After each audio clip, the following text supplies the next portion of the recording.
प्रिय बच्चों, सुप्रभात।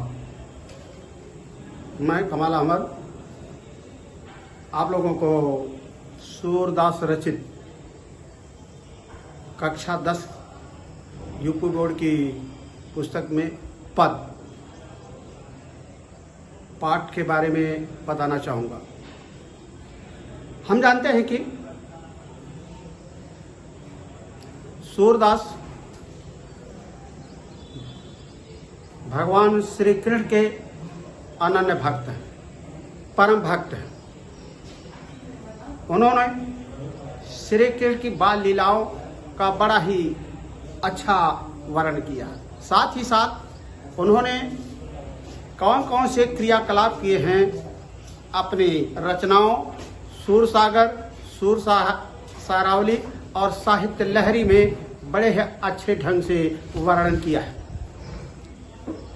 उसी में भ्रमर गीत है, जिसमें यह दिखाया गया है कि गोपिकाएं किस प्रकार से भगवान श्री कृष्ण के प्रेम में व्याकुल हैं, विह्वल हैं और उन पर अपना जान निछावर करती हैं, अपना जान अर्पण करना चाहती हैं। लेकिन आप देखेंगे कि पहले सूरदास जी ने भगवान श्री कृष्ण के कमलवत चरणों की वंदना की, प्रार्थना की और उनकी महिमा का वर्णन किया है कि भगवान श्री कृष्ण में कौन कौन से गुण हैं। यद्यपि श्री कृष्ण के सभी गुणों का तो कोई वर्णन कर ही नहीं सकता है, लेकिन फिर भी उन्होंने कुछ न कुछ गुणों का वर्णन किया है। आप देखेंगे सूरदास जी भगवान श्री कृष्ण के चरण कमल यानी कमलवत चरणों की वंदना करना चाहते हैं। मैं पढ़ रहा हूं, एक बार आप देखेंगे, फिर उसके अर्थ बताऊंगा, व्याख्या करूंगा और फिर काव्य सौंदर्य बताऊंगा। देखिए, आपकी पुस्तक में आएगा, जब लिखने को आएगा पेपर में, तो आपको 1 नंबर का संदर्भ, 4 नंबर की व्याख्या और 1 नंबर का काव्य सौंदर्य लिखने को आएगा। अतः यह आवश्यक है कि आप बड़े ही सांगोपांग ढंग से, बड़े ही अच्छे ढंग से इन पदों का अध्ययन करेंगे, जिससे जो भी प्रश्न इससे पूछा जाए आप सहर्ष और तुरंत लिख सके। आप देखेंगे मैं पढ़ रहा हूं, क्योंकि यह पद गेय है। गेय का अर्थ है गाने योग्य है। देखें, चरण कमल बंदो हरिराई, चरण कमल बंदो हरिराई। क्यों, किस भगवान के कमल चरणों की वंदना क्यों करना चाहते हैं और इसके बाद उसकी विशेषताओं, उनकी विशेषताओं को बताना चाहते हैं। क्या, जाकी कृपा पंगु गिर लांघ है, अंधे को सब कछु दर्शाई, बहिरो सुने गूंग पुनि बोले, रंक चल सिर छत्र धराई। सूरदास स्वामी करुणामय, बार बार बंदो तिहि पाई, चरण कमल बंदो हरिराई। शब्दार्थ देखेंगे, चरण कमल, चरण की तुलना कमल से की गई है, रूपक अलंकार है। चरण कमल यानी कमल जैसे चरण। बंदो, वंदना करता हूं, हरिराई भगवान की, भगवान कौन, भगवान श्री कृष्ण भगवान के कमलवत चरणों की वंदना करता हूं। जाकी कृपा, जाकी माने जिसकी, कृपा से पंगु, पंगु व्यक्ति क्या लाग जाता है, पर्वत को पार कर जाता है। अंधे को सब कछु दर्शाई, अंधे को सब कछु माने सब कुछ दर्शाई, दिखाई पड़ने लगता है। बहिरो सुने, बहिरो का अर्थ क्या हुआ कि एकदम न सुन सकने वाला, डम, गूंगा और बहरा दोनों शब्द हैं, तो क्या है, बहिरो सुने, बहिरा बिल्कुल सुनने लगता है। गूंग पुनि बोले, गूंगा बोलने लगता है। रंक, गरीब, क्या हो जाता है भगवान की कृपा से, सिर पर छत्र धारण कर लेता है, अर्थात राजा हो जाता है। सूरदास जी कहते हैं करुणामय, करुणा के सागर, बार बार वंदना करता हूं। तिह माने उनकी, पाई माने पैरों की। किसके पैरों की? भगवान श्री कृष्ण के पैरों की। अब आप व्याख्या देखेंगे क्या है, कैसे कहा जा रहा है। शरण कमल बंदो हरिराई। सूरदास जी कहते हैं, क्या कहते हैं कि चरण कमल बंदो हरिराई, भगवान के कमल रूपी चरणों की मैं वंदना करता हूं, प्रार्थना करता हूं। भगवान के कमल जैसे चरणों की वंदना करता हूं, कमलवत चरणों की वंदना करता हूं। हरिराई भगवान श्री कृष्ण के, मैं भगवान श्री कृष्ण के कमल रूपी चरणों की वंदना करता हूं। अब आप बता रहे हैं कि भगवान के महिमा क्या है, तो क्या कहते हैं, जाकी कृपा पंगु गिर लाग है, जिनकी कृपा से पंगु, जो चल नहीं सकता है, अपाहिज है, वो क्या करता है, गिर पर्वत को लांग जाता है, इस पार से उस पार चला जाता है। अंधे को सब कछु दर्शाई, अंधे को सब कुछ दिखाई पड़ने लगता है। बहरो सुने गूंग पुनि बोले, बहरा सुनने लगता है, गूंगा बोलने लगता है। और रंग गरीब क्या हो जाता है, सिर पर छत्र धारण कर लेता है, अर्थात राजा हो जाता है, बादशाह हो जाता है। देखिए भगवान की महिमा क्या है। सूरदास जी कहते हैं करुणामय, करुणा के सागर, करुणा करने वाले भगवान की, किस भगवान के? तिह पाई, उनके पैरों की, नहीं भगवान श्री कृष्ण के पैरों की मैं बार बार वंदना करता।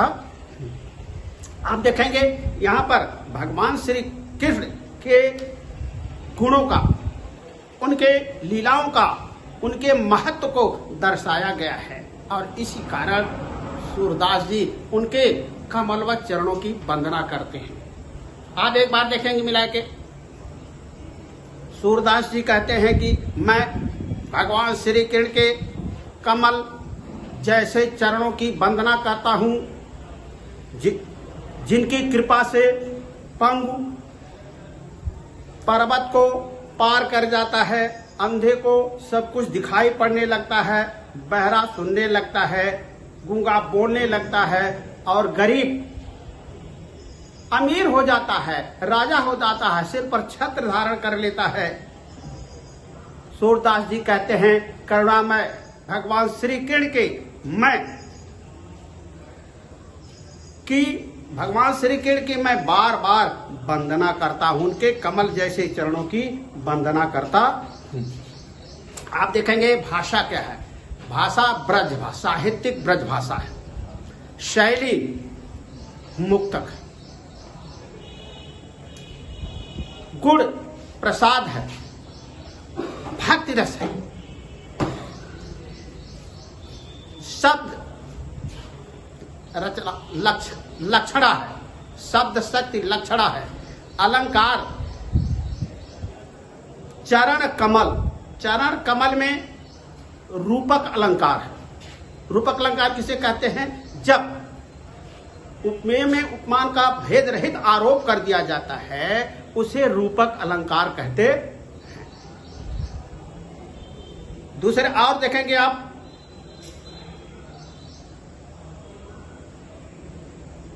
रंग कछ बहिरो सुने गूंग पुन बोले, रंग चले सिर छत्र धराई। सूर्य स्वामी करुणामय, सूर्य दास स्वामी में अनुप्रास अलंकार है। अनुप्रास अलंकार किसे कहते हैं? अनुप्रासम शब्द साम्यम वै साम्य अपिचा स्वरा। अनुप्रास अलंकार में एक ही वर्ण की आवृत्ति जब दो या दो से अधिक बार होती है, वहां पर अनुप्रास अलंकार होता है। बार बार में पुनरुक्त प्रकाश अलंकार है, जब एक ही शब्द एक ही क्रम में दो बार आ जाता है, वहां पर पुनरुक्ति प्रकाश अलंकार होता है। तो आप इस प्रकार से लिखेंगे कि यह पाठ प्रस्तुत पद सूरदास रचित हमारी पुस्तक से दिया गया। आपकी पुस्तक का नाम जो होगा आप उसको देख लेंगे, कक्षा हिंदी कक्षा 10 से दिया गया है। आप व्याख्या करेंगे। व्याख्या करने के बाद आपको काव्य सौंदर्य स्पष्ट करना होगा। तो भाषा, शैली, छंद, शब्द शक्ति आदि चीज, अलंकार, रस को दिखाएंगे तो आपको पूरा नंबर मिलने का चांस रहेगा, संभावना रहेगी। दूसरा पद मैं पढ़ रहा हूं, आप देखेंगे। दूसरे पद के बारे में आप जान लें कि इस पद में निर्गुण ब्रह्म पर सगुण ब्रह्म की श्रेष्ठता को दर्शाया गया है। निराकार ब्रह्म पर साकार ब्रह्म के, यानी निराकार ईश्वर पर साकार ईश्वर की श्रेष्ठता को दिखाया गया है। सूरदास जी कहते हैं कि निराकार ब्रह्म की उपासना में तरह तरह की परेशानियां हैं, लेकिन साकार ब्रह्म, साकार ईश्वर यानी श्री कृष्ण के आराधना में क्यों कोई परेशानी नहीं, क्योंकि वो साकार है, एकदम आंखों के सामने है। कहते हैं अविगत गति कछु कहत न आवे, जो गूंगे मीठे फल को रस अंतर्गत ही भावे, परम स्वाद सब ही सुनिरंतर अमित तोष उपजावे, मन बानी को अगम अगोचर जो जाने सो पावे, रूप रेख गुण जात जुगुत बिनि निरालंब कित धावे, सब विधि अगम विचार ही ताते सूर सगुन पद गावे। आप देखेंगे अविगत, अविज्ञात यानी जो अज्ञात है, निराकार है। गति, दशा, हालत, कछु कहत न आवे, कुछ कहते नहीं बनता है। मीनिंग देखेंगे। और उसकी विशेषता क्या है, निर्गुण ब्रह्म की विशेषता क्या है, उसको भी बता रहे हैं। क्या कह रहे हैं कि जिस प्रकार से गूंगा व्यक्ति किसी मीठे फल को खाता है और उसका आनंद को मन ही मन रखता है, दूसरे से प्रकट नहीं कर सकता है।